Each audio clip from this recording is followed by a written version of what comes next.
ఓం సాయిరామ్. శ్రీ సచ్చిదానంద సమర్థ సద్గురు సాయినాథ్ మహారాజ్కి జై. మన సాయి కుటుంబ సభ్యులందరికీ నమస్కారం అండి. ఎలా ఉన్నారు, ఏం చేస్తున్నారు? మీరందరూ కూడా సంతోషంగా, క్షేమంగా, ఆరోగ్యంగా ఉండాలని, సాయినాథుని యొక్క ఆశీస్సులు మనపై ఎప్పుడూ ఉండాలని మనస్ఫూర్తిగా ఆ సాయిని వేడుకుంటూ ఈరోజు వీడియోను మొదలు పెడుతున్నాను.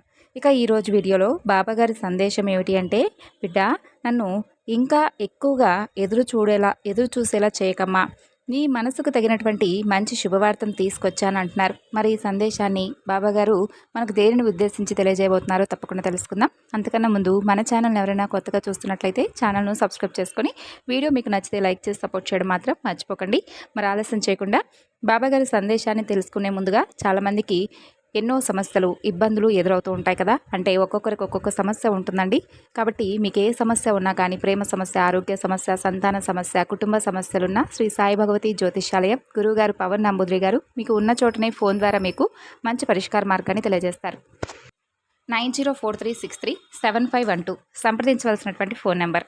ఇక ఇప్పుడు బాబాగారి సందేశం గురించి తెలుసుకుందాం. బిడ్డ, ఇంకా నన్ను ఎక్కువగా ఎదురు చూసేలా చేయవద్దు.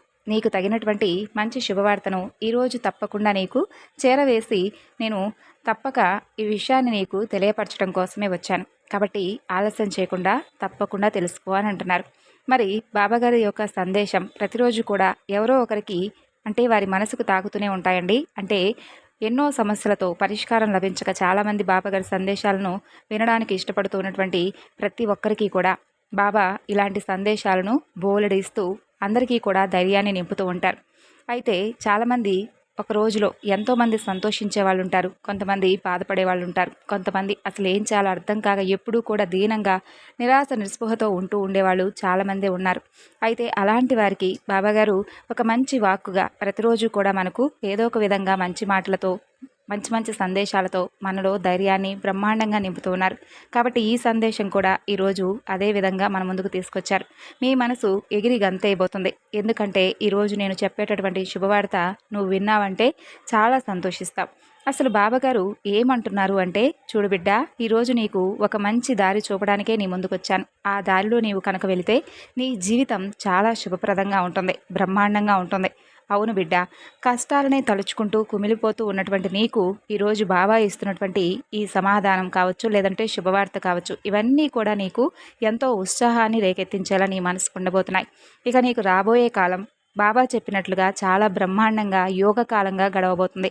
నీవు ఊహించి కూడా ఉండవు అంత సంతోషం నీ వాకిట ముందు నిలుపుతాను. అలాగే అంతేకాకుండా నీ జీవితమైనా ఇలా ఉంది అని చెప్పి నువ్వు ఆశ్చర్యపోయేలా చేస్తాను. ధన్యవాదాలు బాబా అని చెప్పి, ఇంత గొప్ప భవిష్యత్తు నాకు ఇచ్చావా తండ్రి అని చెప్పి నువ్వే నమ్మనంతగా నీ జీవితాన్ని మార్చేస్తాను. చూడు, ఈ క్షణమే తప్పక ఈ సందేశాన్ని పూర్తిగా వింటే నీకు అర్థమవుతుంది. రోజులన్నీ నీకు అనుకూలంగా మారబోతున్నాయి. నువ్వు తెలుసో తెలియకో చేసినటువంటి కొన్ని తప్పుల వలన ఎన్నో సమస్యలు వచ్చాయి. అయితే వాటన్నింటినీ కూడా నువ్వు ధైర్యంగా ఎదుర్కొన్నావు, ఒప్పుకుంటాను. అలాగే నువ్వు అది మంచిది కానీ చెడు కానీ ఏదైనా కానీ ఏ విషయమైనా కానీ చేస్తే నా ముందు తప్పకుండా చెప్తావు.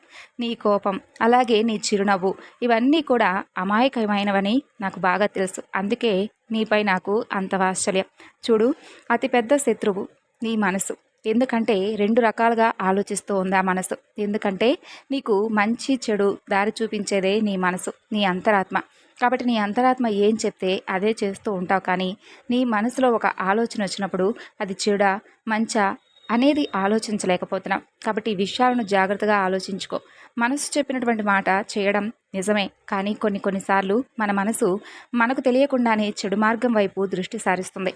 అలాంటప్పుడు ఒక్కసారిగా జాగ్రత్తగా మెలకువతో ఉండాలి, మంచిగా ఆలోచించాలి. మంచి ఆలోచనలు చేయడమే కాకుండా ఎదుటి వ్యక్తిపై ఉన్నటువంటి పగ, ప్రతీకారాలు, గొడవలు, ఇవన్నీ కూడా మనల్ని ఆనందంగా ఉంచేలా చేయవు. కాబట్టి నువ్వు భూమిపైకి వచ్చింది దేనికో తెలుసా? సంతోషంగా ఒక విహారయాత్రకు వెళ్ళినటువంటి యాత్రికుడిలాగా నువ్వు ఆనందంగా గడిపి సంతోషంగా తిరిగి రావడానికి మాత్రమే నువ్వు భూమి మీదకి వచ్చావు. అది మానేసి పగలు, ప్రతీకారాలు, కోపాలు, బాధలు ఇవన్నీ కూడా అనుభవిస్తూ ఎక్కువగా నీ మనసును చికాకు పరుచుకుంటూ ఉన్నావు. దయచేసి ఇవన్నీ విడిచిపెట్టు. నీ బాబా నిన్ను పంపింది ఎందుకు కాదు, సంతోషంగా గడిపి రమ్మని చెప్పి పంపించాడు. చూడు, నువ్వు కోరుకున్నటువంటి ప్రతీదీ కూడా నీకు అందుతుంది. అయితే నీ చేతిలో కూడా అతి త్వరలోనే నువ్వు అనుకున్నవన్నీ కూడా పెడతాను. ఇక నీకు ఒక విషయం చెప్పనా, జీవితం అనేది ఎంతో అద్భుతమైనది. దానిని ఎప్పుడూ కూడా ఏదో ఒక రోజున అంటే ఈ జీవితాన్ని ముగించేటటువంటి రోజు వచ్చేలోపు నువ్వు ఆనందంగా ఉండాలి. అలాగే ఒక రోజనే కాదు, ప్రతి క్షణం ప్రతి సెకను కూడా ఎంతో సంతోషంగా నువ్వు ఉండాలి, ఉండగలగాలి. అలా ఎప్పుడైతే నువ్వు ఉంటావో, ఎప్పుడైతే నీ మనసును ప్రశాంతంగా ఉంచుకోవడానికి నువ్వు ప్రయత్నిస్తావో అప్పుడు నీ ఆరోగ్యం కూడా చాలా బాగుంటుంది. ఎవరైతే నిర్మలమైనటువంటి మనసుతో, మంచి ఆలోచనలతో, మంచి సత్ప్రవర్తనతో ఉంటూ ఉంటారో వారికి ఎప్పుడూ కూడా పక్కవారి మంచిని కోరుకుంటూ ఉంటారో అలాంటి వారు ఎప్పుడూ కూడా సంతోషంగా ఆనందంగానే ఉంటారు. వారి ఆనందానికి కారణాలనేవి ఎప్పుడూ కూడా ఉండవు. చూడు, ఎన్ని కష్టాలున్నా కానీ, ఎన్ని బాధలున్నా కానీ, ఎన్ని అడ్డంకులు నీకు వస్తూ ఉన్నా కానీ అవేమీ కూడా మీ యొక్క సంతోషాన్ని ఆపలేవు. అది కేవలం నిష్కల్మషమైనటువంటి మనసు ఉన్నవారికి మాత్రమే సాధ్యం పడుతుంది. కాబట్టి అలా ఉండడానికి నువ్వు ప్రయత్నించు. అలా ఉండేందుకు నువ్వు ప్రయత్నించడమే కాకుండా నీ మనసు ఎలా సున్నితంగా మారిపోతుందో నువ్వే చూస్తావు. అలాంటి మనసు నీకు కూడా రావాలి. నీ కోపాన్ని నువ్వు తగ్గించుకోవాలి. అలాగే నువ్వు విపరీతంగా ఆలోచిస్తూ ఉన్నా, కోప్పడిపోతున్నా ఇవన్నీ కూడా చేయడం వలన నీ మనసు ఎంత ప్రశాంతంగా ఉంటుందో నీకే అర్థమవుతుంది. పర్థం లేనటువంటి కోపం అనర్థాలకు దారితీస్తుందని తెలుసుకో.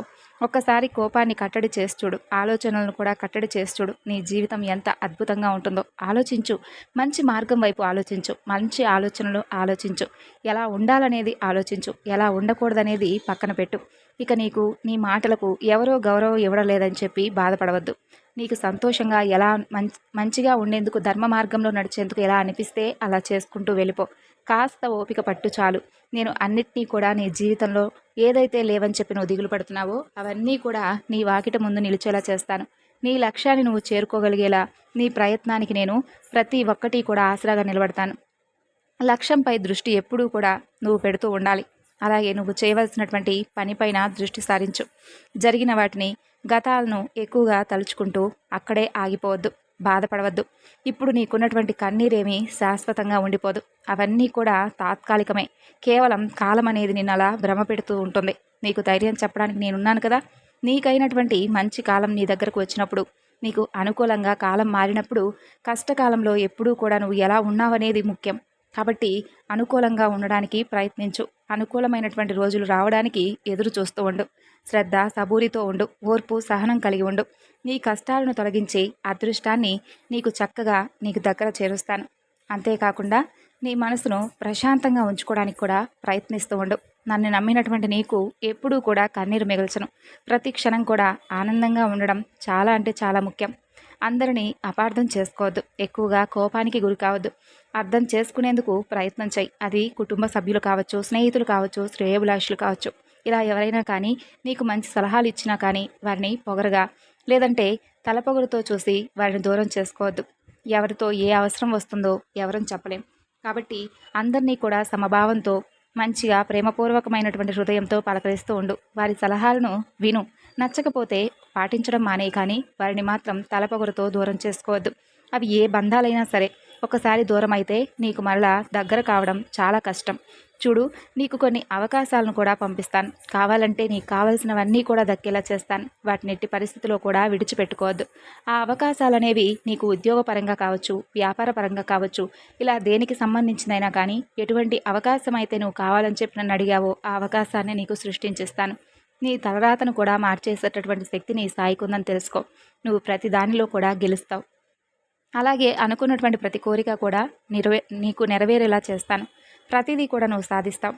ఎన్ని కష్టాలు వచ్చినా నేను చూపినటువంటి దారిలో నువ్వు నిలబడతానని చెప్పి నాకు ప్రమాణం చెయ్యి. నీకు మంచి రోజులు అతి త్వరలోనే తప్పక వస్తాయి. ఇప్పటి వరకు నీ దురదృష్టాన్ని, కష్టాలను చూసి చూసి విసుగు చెందినటువంటి నీ మనసు, అలసిపోయినటువంటి నీ మనసు ఇక అన్ని శుభాలకే అలవాటు పడుతుంది. అంత ఆనందానికే అలవాటు పడుతుంది. చూడు, నీకు సంతోషం కలిగించాలనే ఈరోజు ఈ మంచి తీపి కబురుతో నీ ముందుకొచ్చాను. నీ ఎన్నో రోజుల కోరికలు, సమస్యలు అన్నీ కూడా నెరవేరుస్తాను. అందుకోసం నువ్వు కాస్త ఓపికగా ఉంటే చాలు. నువ్వు నన్ను ఏ కోరిక అయితే కోరావో ఆ కోరికనే నీకు తప్పక నెరవేర్చేలా చేస్తాను. అలాగే జీవితం అంతా కూడా నువ్వు సంతోషంగా ఉండడానికి, తాత్కాలికమైనటువంటి జీవితాన్ని కాకుండా శాశ్వతమైనటువంటి ఆనందాన్ని పొందేటటువంటి మంచి జీవితాన్ని నీకు పరిచయం చేస్తాను. అందుకు తగినటువంటి ఏర్పాట్లు కూడా చేసేస్తాను. ఆలస్యం అయితే మాత్రం కంగారు పడిపోవు కదూ. అమృతం లాంటి నీ జీవితాన్ని నీకు తప్పక అందిస్తాను. ఆలస్యం జరుగుతుందని చెప్పి ఎక్కువగా కంగారు మాత్రం పడకు బిడ్డ. నీ భవిష్యత్తు చాలా అందంగా నేను తప్పక మారుస్తాను. అందమైనటువంటి జీవితం రావడానికి మరికొంత ఆలస్యం అవుతుంది కదా. ఎందుకో తెలుసా? చూడు, పాల సముద్రాన్ని చిలకగానే మొదట విషమే కదా వస్తుంది. ఆ తరువాత ఓపిగ్గా ఉంటే చివరికి అమృతం కదా లభిస్తుంది.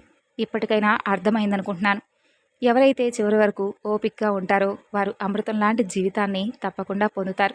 అలాగే ఆ యొక్క విషం రాగానే భయపడి పారిపోయే వాళ్ళు ఎప్పుడూ కూడా ఆ అమృతాన్ని అస్సలు తాగలేరు.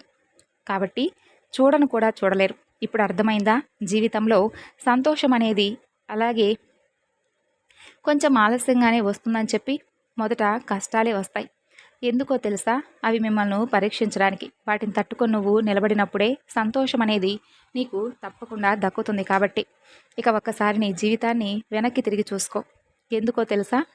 నువ్వు ముందు కష్టపడే తీరాలి. ఆ తరువాతే ఆనందంగా ఉంటావు. మరి బాబాగారి సందేశం మీకు నచ్చిందండి. తిరిగి మరొక చక్కని సందేశంతో కలుసుకుందాం. అంతవరకు నమస్కారం. ఓం సాయిరాం. సర్వేజన్.